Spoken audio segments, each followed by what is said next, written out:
This is your Mayor Veronica Edwards Phillips of the great We Care City of Lauderdale Lakes. I'm so excited to have you here with us this evening because we have some gentlemen here with us from the School Board of Broward County who's going to give us great information about safety and security for our children, our students, our faculty, our staff, our teachers, and our visitors in our schools. Tonight we have with us Dr. Jeff Holness, who is our Broward County School Board member, District 5, who serves Lauderdale Lakes well. Thank you and welcome, Dr. Holness. Thank you, Ma'am. We also have Mr. James Rosa, Lieutenant Colonel, U.S. Army Reserve, Director of Safety and Security Operations, Safety, Security, and Emergency Preparedness Division, Broward County Public Schools.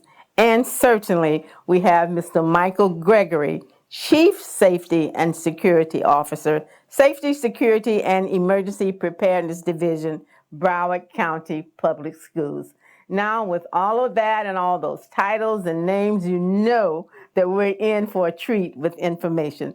But before we get into the deep dive of it, please, gentlemen, tell us about yourself. Dr. Holness. Thank you, Mayor, and thank you for the opportunity for us to be here. We do appreciate this opportunity to share safety information with our residents. I'm Jeff Holness. I'm the school board member representing District 5, and District 5 is inclusive of all of Lauderdale Lakes as well as 4 other cities and with schools, and then a total of 7 cities. So it's an honor for me to be here, and I look forward to the discussion. How long have you been District 5's representative? I was elected in 2022 and then re-elected in 2024. Okay, wonderful. Great. Mr. Gregory. Good evening. Good evening. Thank you so much for having me. You're quite welcome. Again, my name is Michael Gregory. I'm the Chief Safety and Security Officer for the school district here in Broward County. I'm a product of Broward County, born and raised here in Fort Lauderdale. I've been in law enforcement for 35 years. I started with the Fort Lauderdale Police Department, retired as the Assistant Police Chief there. I went on to be the Police Chief in Boynton Beach for 4 years, and now I'm very happy at the Broward School District. Great. Well, I am also a native Floridian, so I'm going to have to ask you, what school did you attend? Nova. Okay, Dillard. We'll have a conversation about this. I see Miss Leanne is cheering over there, so there's one of your alumni there. Thank you so much, Mr. Gregory. Mr. LaRosa. Yeah, so my name is Jim LaRosa. I'm the Director of Safety and Security Operations for Broward County Public Schools. My background is primarily military. I've served for 23 years in the U.S. Army. Operational deployments, Iraq, Afghanistan, all that good stuff. I've done most of my time active duty. I now serve in the Reserve. I've served with Broward County Public Schools in this position as Director since 2022 and in the division since 2020. I'm also a product of Broward County Public Schools. Okay. I was the second ever graduating class of Marjorie Stoneman Douglas back when they opened their doors. So proud to be back here doing our best to keep our kids safe. All right, thank you, and thank you for your service. We really do appreciate this. Now, tell us, what is the school board's vision for a safe and secure learning environment? Okay, so I'll comment on that and I'll allow the chief to elaborate. But our vision is to ensure that all of our schools are safe and that we continue to have ongoing effort to ensure the safety of our staff and our students. The end goal is to have hopefully 0 compliance violations within our school district. But I'll have the chief chime in. Okay, Chief. Well, I'll just add on to that. Dr. Holness is 100% right. We want safety in our schools. The vision, as I understand it from the school board, is that to create as safe an environment as we can without creating an institutional-looking jail-like environment. We don't want that. We don't want kids going to school where they are fearful because of the environment that we've created. So we want to create a safe environment that's still friendly and welcoming to the students, teachers, and visitors. Go ahead. No, I agree entirely, and children can't learn unless they're safe. You're Right? And as absolutely everyone knows, Broward County Public Schools is an A-rated district now, second year in a row, and Yes. I think part of that is attributed to the fact that we have made great strides in safety and security, and it's just a better environment overall. Yeah, and you're right. Children cannot learn if they are afraid, and they cannot learn if they are hungry. So my previous interview was also with the school board, the nutrition department. Oh, nice. So we're getting some good information from the school board. Tell me, what components have been implemented to ensure the safety of our schools? What have we done? Chief Gregory? Chief. Chief. Well, as you are well aware, a lot of the major enhancements to safety and security in the school district occurred as a result of the Marjorie Stoneman Douglas tragedy in 2018. Since that time, a windfall of efforts have come together to take lessons learned from that experience. And one of them was to not have stovepipes or separate organizations, all with a little piece of information, but to bring it together. So as a result of that, we created the SSEP, the Safety, Security, Emergency Preparedness Division, which comprises of major elements of safety and security for the district. The department that Director Rosa runs is Safety, Security Operations. So a lot of the personnel that we see on campuses are part of his organization. We also have the police department as a part of the SSEP division. I also have the behavioral threat management team. I have a compliance team, and I have emergency management. We brought all of those areas into one house so we can make sure we have a single vision and a single set of policies that run through all of those areas and ensure that we're not leaving any stone unturned when it comes to looking out for the safety of our children. And Mayor, I'd just like Dr. to Holness, mention as well, just to continue Chief Gregory's comments. As a board, we try to ensure that we provide all of the resources necessary for the chief and Mr. LaRosa and their team to ensure that our schools are safe. So I would certainly compliment all of our board members who put safety as a priority. I believe, Chief, we're probably one of the safest, if not the safest district in terms of the things that we've implemented within the school district. And recently we just implemented the panic alert that allows us to have immediate response to the police in case there's an issue with any security on our school campus. Tell us how the panic alert works. I have Chief Gregory. Chief, tell us how the panic alert works. Certainly. Well, we were certainly, I'll tell you, I'll just take a step back and have to thank Dr. Holness again. He's been wonderful with security and supportive of all the security initiatives we try to bring forward, along with many other board members. We couldn't do any of the work that we do to increase the level of security in the school district without the wonderful support that we get from the school board and Dr. Holness. The Centegix panic alert system is what we've procured for this school year and going forward. It's basically something the size of a credit card that you wear on a lanyard around your neck. There's a small button in the center of it, and we have trained all the staff, 30,000 employees in the school district, to each have one of these. And if they have an incident happening around them that they need help, like a disturbance in the classroom, or and sadly enough, we have a lot of medical emergencies, students who may have had an allergic reaction to something they ate, or a bee sting or something like that, and they can press that alert system 3 times, and it will send resources to them on campus. Immediately, without doing anything else, they press it 3 times. The front office is notified, and rapid responders who've previously been trained go to specifically where they are to give assistance. If it's a critical incident, such as an active shooter or an assailant on campus with a weapon, they can press it 8 times. And when they do that, that call goes directly to 911, so that emergency responders, police, and whatever other resources are needed can immediately start getting there. The key of this situation is getting there, getting the notification out quickly and timely, because time saves lives. Absolutely. And once that notification goes out, how does that impact the classroom and the students and where they are at any given time? If it's a regular 3-press situation, it doesn't affect them so much. It's just the rapid responders going to assist. If it's the 8-press, the school goes into a lockdown and goes secure. Okay. Do the schools have metal detectors now? High school. How has the response been to that? Oh, Jim, check. So we implemented metal detection last year in all of our high schools, predominantly, and maybe surprising, but the response has been overwhelmingly positive. Wonderful. And That's great. and it's kind of funny actually, because we did have a lot of meetings prior to that with leadership and with communications to try to get the message out there that we are implementing this new initiative, and we're all kind of wondering how the communities would react to this. Overwhelmingly positive, and it really kind of occurred to us and this is really important to understand and remember, is that children want to be safe, Yes. right?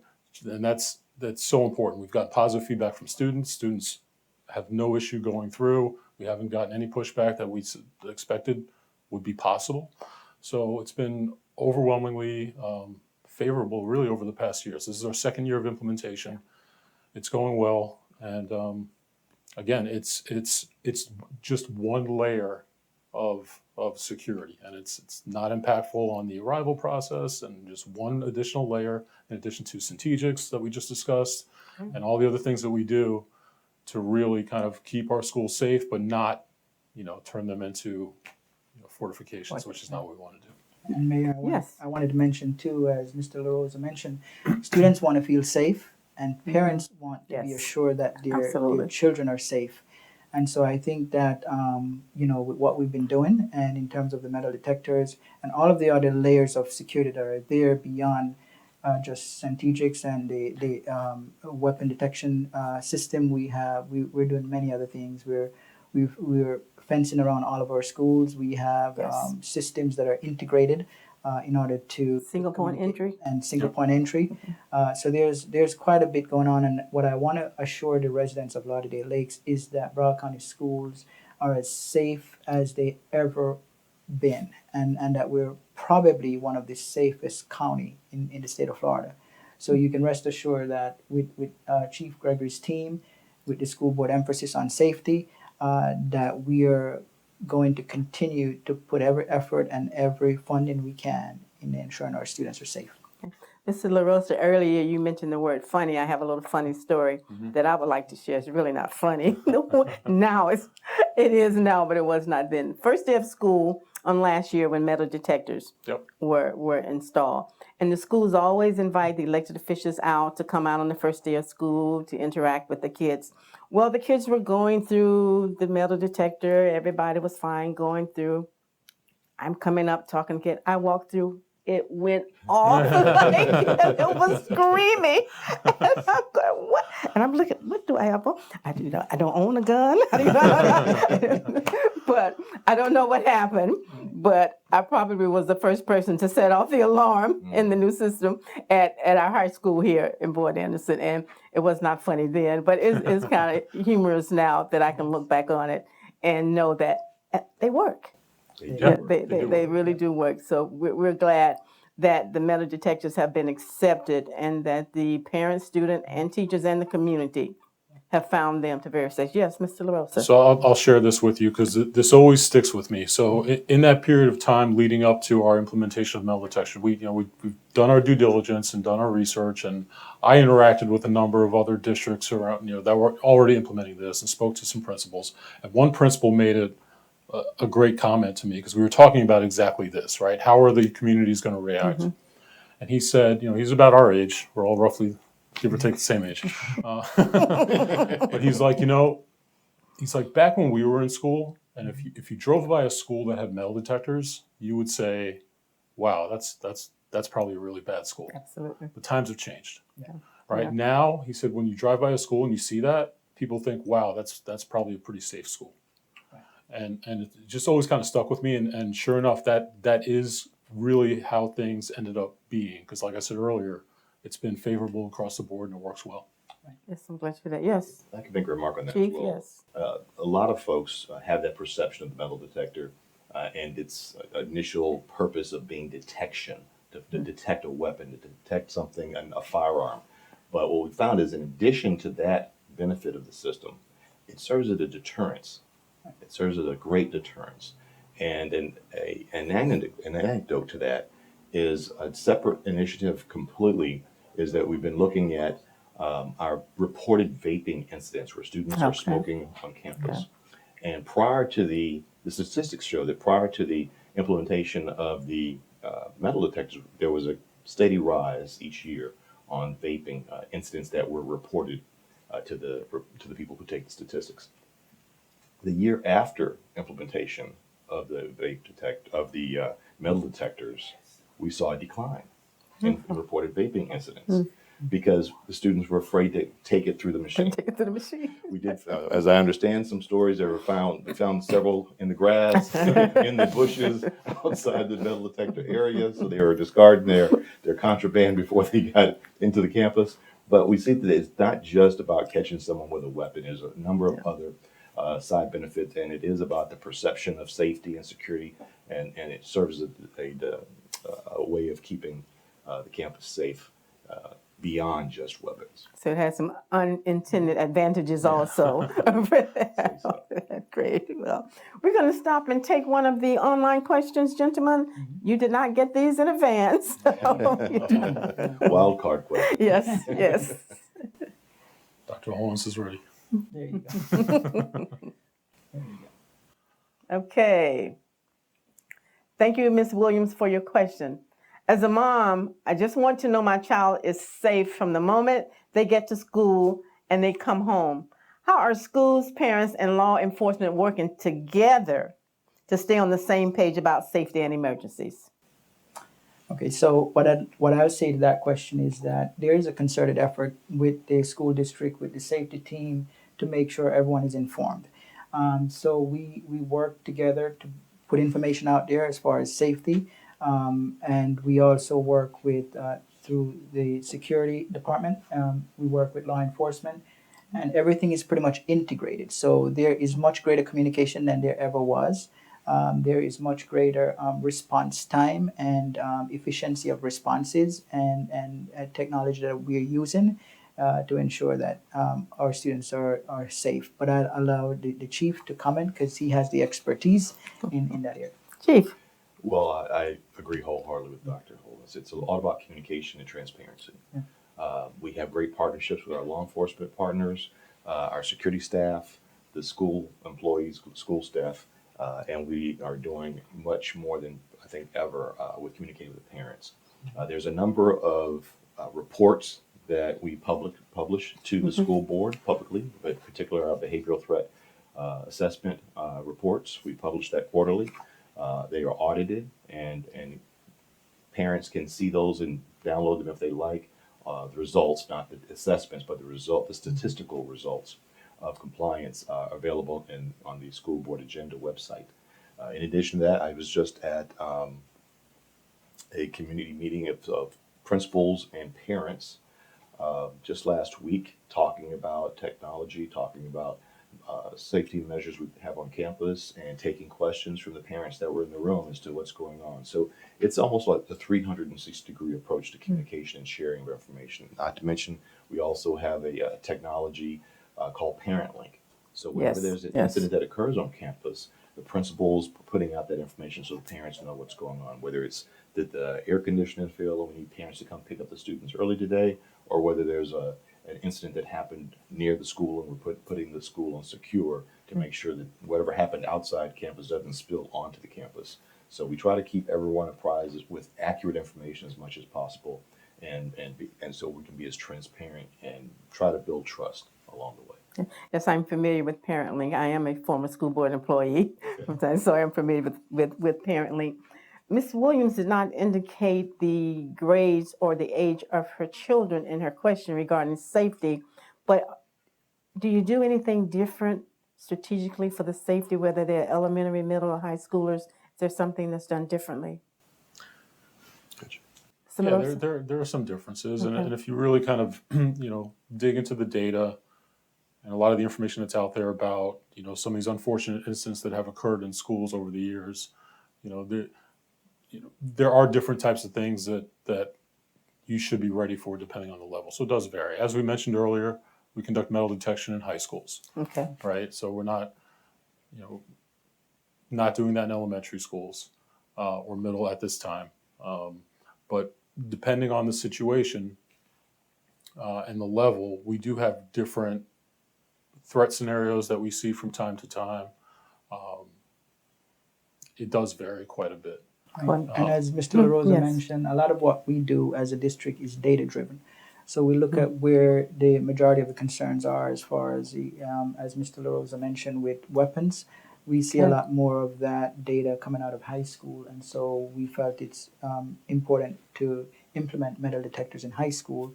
whereby we may see other concerns, as Chief Gregory mentioned with vaping, we may see that more so in the middle school setting. So we sort of look at data and use that to drive the actions that we take as a district. And speaking of weapons, have we confiscated weapons via the metal With the detectors? metal detectors. So Yes, I'll let Chief Gregory speak on the Chief. statistics that we have so far. Sadly enough, yes. Yes. And as the stories evolve, there's always a story. Some situations, folks have explained that it was unintentional and someone took a parent's bag instead of their own bag to school, and that was what they found in it when they went through the metal detector. In other cases, it was where someone, as they reported to us, felt unsafe because of the conflict with someone and wanted something to have for their own protection. So neither of those scenarios or explanations are acceptable for you to bring a weapon on the campus. And fortunately, in those cases, we had the metal detector in place to be able to spot that in advance and secure the weapons and call the parents. But I think the positive out of that is that the metal detector, this system is working, Yes. and we're able to, for whatever the reasons are that those weapons are brought on campus, we're able to detect them through our metal detectors. And that's great. That's great. Thank you, Mr. Ramirez, for your question. Mr. Ramirez would like to know what kind of support systems are in place to help students before things get out of hand?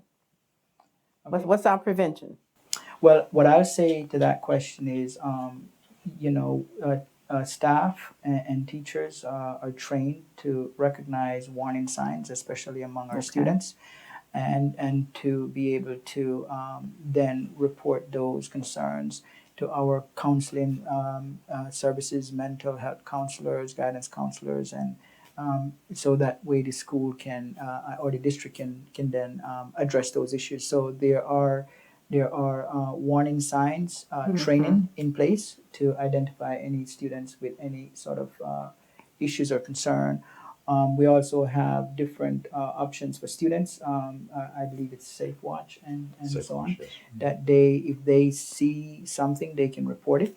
And so everyone is a part of the process in keeping our schools safe. And we do this concerted effort through communication to make sure students understand what they should do, teachers and staff understand what they need to do, as well as the involvement of our security team in making sure that information goes out and that communication is clear. And Mr. LaRosa. I'll add to that also, because to your point with Safer Watch, Right. there are a number of different mechanisms in place for tip reporting, right? Okay. Fortify Florida, which is supported by the state.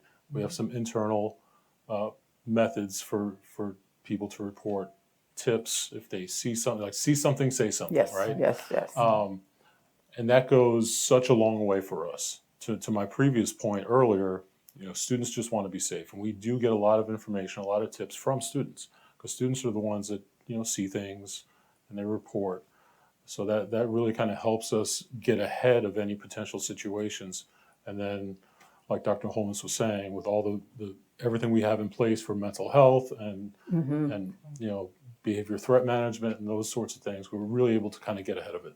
Now, that was one of the points that I was going to make when we talked about the integration of your strategic plan with your social workers, your guidance counselors, your school psychologists, those psychosocial issues or those psychological issues Right. that may be impacting upon a student where he or she just may be in a mental health state that we never know where it may take him or her. Right. So I'm glad to do that, because I also was a social worker in school board. So I'm glad to hear that we're utilizing our social people that way. Certainly, if I could just add Absolutely. one point there. In addition to all of that, like you said, there's a lot of resources the school district has to assist students, but we also work closely to integrate and communicate between those different departments. So we have safety and security, emergency preparedness in my house. There's a separate part of the school district that has mental health coordinator and mental Okay. health services.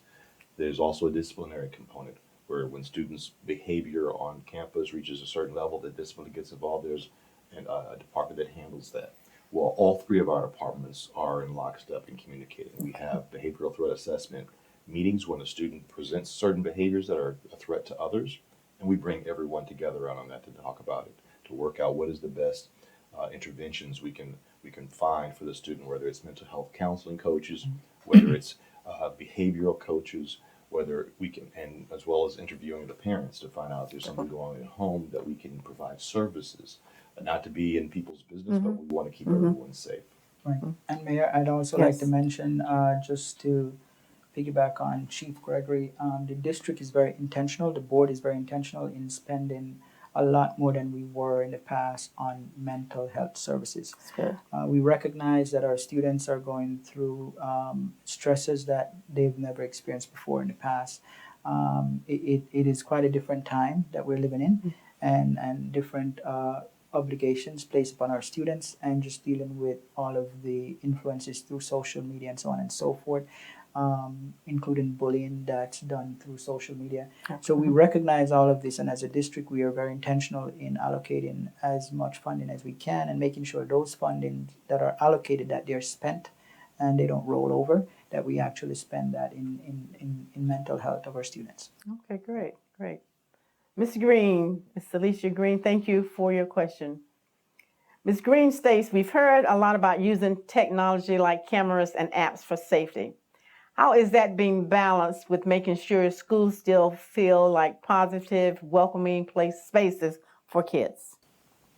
Okay, so I'll let Chief Gregory respond to that. I think we've touched on it before as well. That we always emphasize, we always try to do things in a way that it doesn't interfere with the overall experience of being in school by our students. So, the cameras and other technology that are implemented, they're very subtle, but they're effective.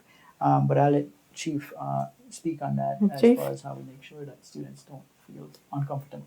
Dr. Holness is 100% right. Okay. As often he is. It's not our intention to build prisons Right, correct. and institutions. We want to have open, welcoming environment. There are some things that we do that, like the cameras that were mentioned, they are rather subdued. They're not so totally obvious.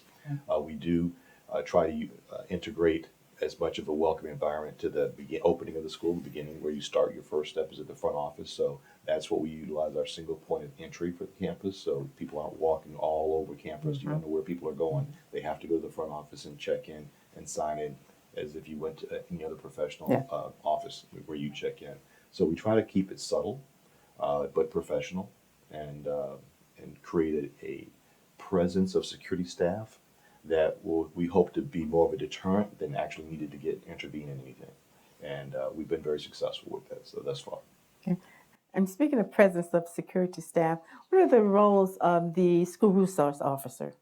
The role? Yeah, school resource officer. So the school resource officers are armed law enforcement officers. Okay. We typically use a combination of contracted officers from different municipalities throughout Broward County, as well as some of our own school district police department officers as well. And their role is basically to be present on campus in case of a threat takes place. They can address that threat and keep everyone safe. They're there to socialize with the students and create a positive interaction with law enforcement, so the students aren't afraid of the police, but they can say they knew a police officer, they had a conversation with a police officer, and it wasn't a negative encounter. It was a positive experience in school. Perhaps the police officer also serves as a coach on one of the school extracurricular organizations or activities, and they really are embedded in what goes on campus. They're also participate in the threat assessments because they know the students as well. They're on campus every single day, and they get to know the students also. So I think a big part of the school resource officer program is building that positive relationship with students. They feel comfortable. They're not afraid of the police, and they can hopefully, if they hear something that's negative that's going to happen, they can go and report that to that office. Yeah, building that positive relationship is going to be great because the students see things that we don't see, or that staff and faculty, and hear things. And if they have that positive relationship with the school resource officer, they're more prone to go to them to talk with them about certain things on that. That's great, thank you. And Mayor, I'd like to also mention on that fact that our school resource officers are usually assigned to a specific school. So they get to know the students, they get to know the staff, and they're welcome as a family, as a part of the school family. So they understand, the goal and the mission of the school in keeping it safe, as well as ensuring that our students feel comfortable. So we sort of see them as a part of our staff, and they act accordingly as well. Just as an aside question, do you find that your school resource officers has to be a different personality or work with a high schooler, middle schooler, or elementary school kid? Well, I would say that the adjustment is natural, in the sense that if we have a school resource officer, say in a middle school setting, those kids have different concerns, different behavior issues as opposed to, Yes. say, high school, where they might be a little bit more mature. So I would say it's an ongoing adjustment for our school resource officers, but nevertheless, I believe with the working together of our leadership team and the school resource officer, they seem to adjust quite well. All right, that's good to hear because there can be some trying times, elementary, middle, or high. Yes. Still, there can be some real There are trying different, times yep, there. yep. Great. Thank you, Mr. Johnson, for your question. Mrs. Johnson says, for those of us who don't work in the schools but care deeply about our community, what are some real ways we can get involved to help make our schools safe for everyone? Okay, so I would say that if you don't work in the schools and you live in the community, just be watchful as well within the community, because usually threats come off the school campus onto the school campus. So we want you to be very much alert within your communities, to recognize and identify any potential concerns, and to alert either the school or to alert the police department if you see anything that could be a threat to the school as well. We also have parents who seek to volunteer in schools, not necessarily in terms of security per se, but they can volunteer and they can be a watchful eye onto the school grounds, even if they're volunteering in an academic role as well. So we welcome anyone who wants to volunteer and also participate in ensuring that our schools are safe. So they can be the eyes and the ears also eyes and ears, of what's sure. going Yep. on Yep, at exactly. campus and that. Okay. Yep.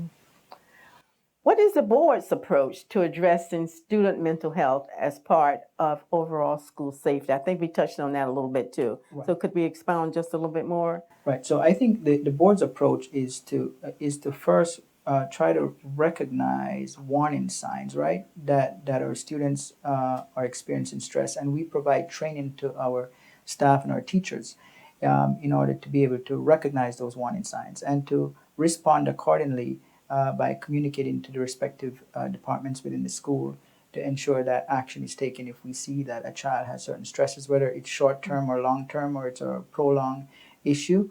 And our mental health workers, including our guidance counselor, our social worker, the school psychologists, are all engaged in the process to address any specific issue that's identified through the watchful eyes of our staff and the training that we give them. So I think for us, the real approach is to try to prevent instead of cure. And prevention is based upon identifying issues before it gets out of hand. Because if a kid is left with certain degree of stress and may not be capable of coping or knowing how to cope or having coping skills, then that leads to further situations that may be exaggerated and result in tragedy. So our preemptive approach is the best way that we're working at that. Great. I want to thank the community for your questions. We gave them the opportunity to submit their questions beforehand so that we could get to what they wanted to know, what they had to ask, and the information that they wanted to. But we still have some other questions here. That's why we're here. And they're great questions. No. All right. Can you explain what Safety, Security, and the Emergency Preparedness Division does? That was We've been touching on that throughout the Yes, I know. conversation. So, Yeah. yes, we are comprised of multiple departments. So we're a single division with multiple departments and department heads running each of those departments. The police department is one of them. That's in this Safety, Security, and Emergency Preparedness Division. Encompasses the police department, encompasses safety and security operations, which is Director Rosa's organization. We have behavioral threat management. So a little bit about that. We haven't gotten into it too far, but behavioral threat management oversees the behavioral threat assessment process at every school in Broward County. So every school, which is there's over 200 of them, has a school-based threat management team. It's a multidisciplinary team with an educator, mental health professional, a police officer, the SRO, as well as a chairperson and a vice chairperson. And anytime a threat is presented on campus from a student, that team comes together within 24 hours and reviews that threat, and they score it to be low, medium, or high, and then they can develop interventions that they can try to help and find resources to help that student. The Behavioral Threat Management Department oversees that process and reviews the activities on every single campus when that team comes together and does a threat assessment. So we can ensure that all the proper steps were taken, that all the timelines were approved, and everything was done in accordance to Department of Education rules and Florida State statute. So it's a lot of responsibility in our Behavioral Threat Management Department. In addition to that, we have the Emergency Management Department, which oversees everything from the monitoring and setting of drills, fire drills, emergency response drills, and evacuation drills and the like. We oversee all those activities. And then we have a compliance team that's involved in ensuring that the district is compliant with all the rules of the Office of Safe Schools, which is a branch of the Department of Education in the state of Florida. So we are made up of all those entities in one division. With one leader, me, at the time. And we ensure that we're doing everything we can from all those specific safety and security directions to improve safety and the quality of security at every campus in the school district. Talk with us as much as you can share about the training that students, teachers, faculty, staff receive as it relates to active shooters. So that's part of the drill exercise. Everyone's trained in the emergency response procedures, where we have, as you're fully aware, the codes for secure, for lockdown, for hold. They receive training each year on that, as well as the strategic system for emergency communications. We talk about the little 3-press and 8-press cards. 8-press, yeah. They get training in that every year.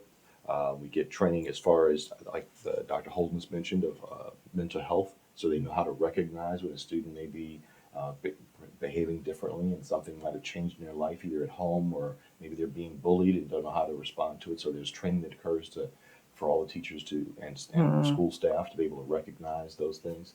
And that's just a few of them, but there's a series of trainings that occur annually and refreshers, as well as that behavioral threat assessment process. Annually, they get retrained in ensuring that everyone's aware of the rules, aware of how to what to look for and how to intervene on campus to keep it safe.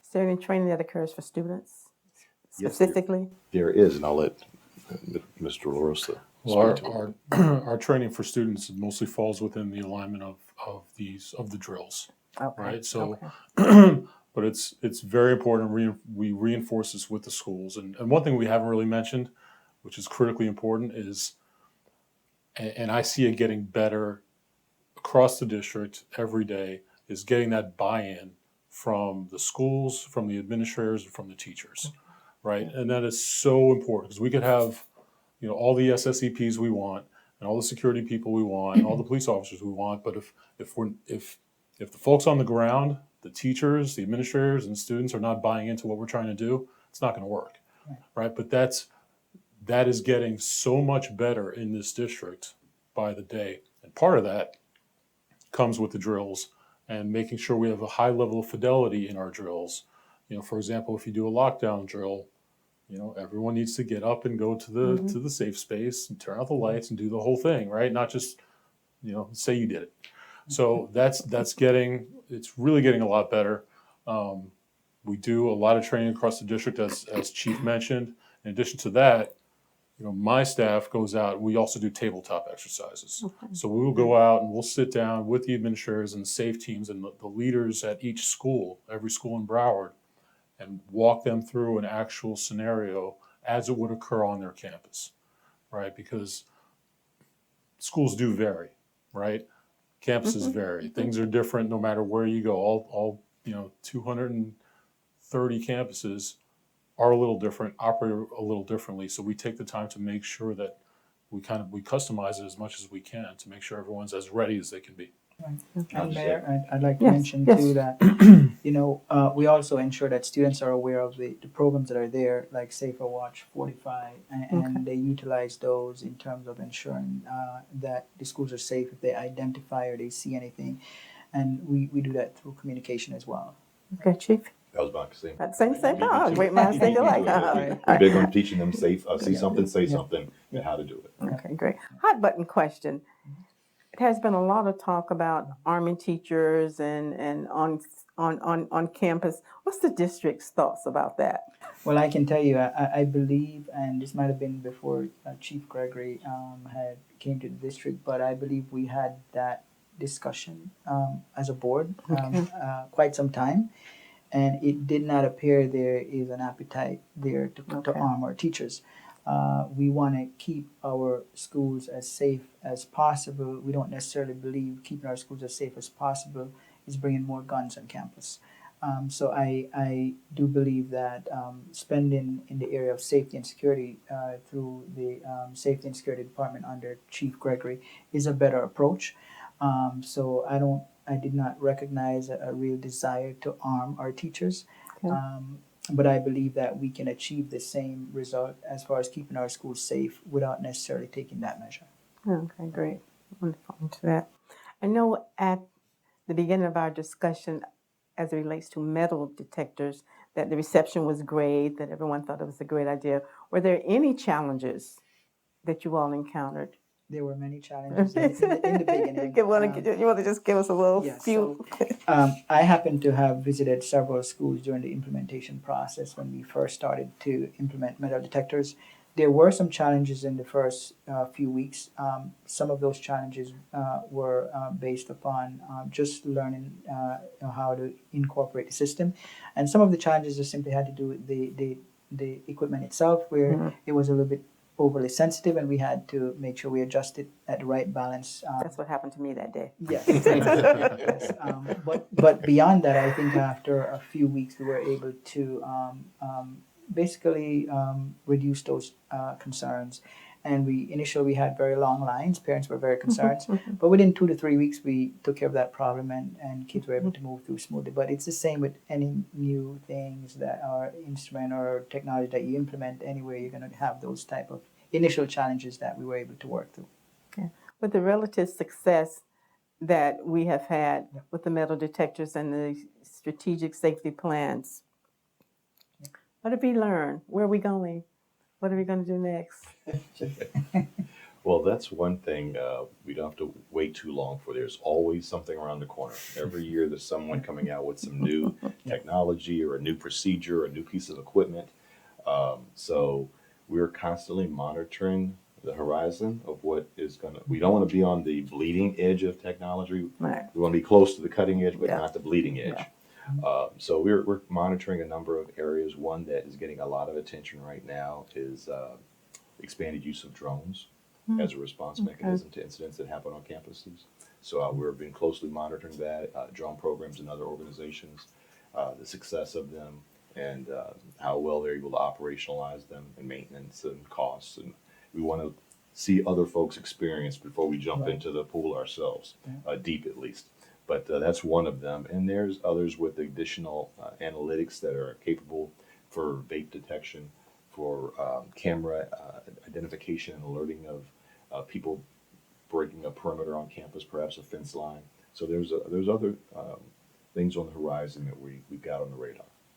Okay, so 5 years from now, for example, there are going to be some things that we never would have thought of on there. Always. Right, Most right, definitely. right. We're And looking at I'd just like to say, the way I think our chief and the district and the board look at safety, we don't see safety as achieving ideal safety at any time. We see it as an ongoing, evolving issue that we must adjust as time goes by.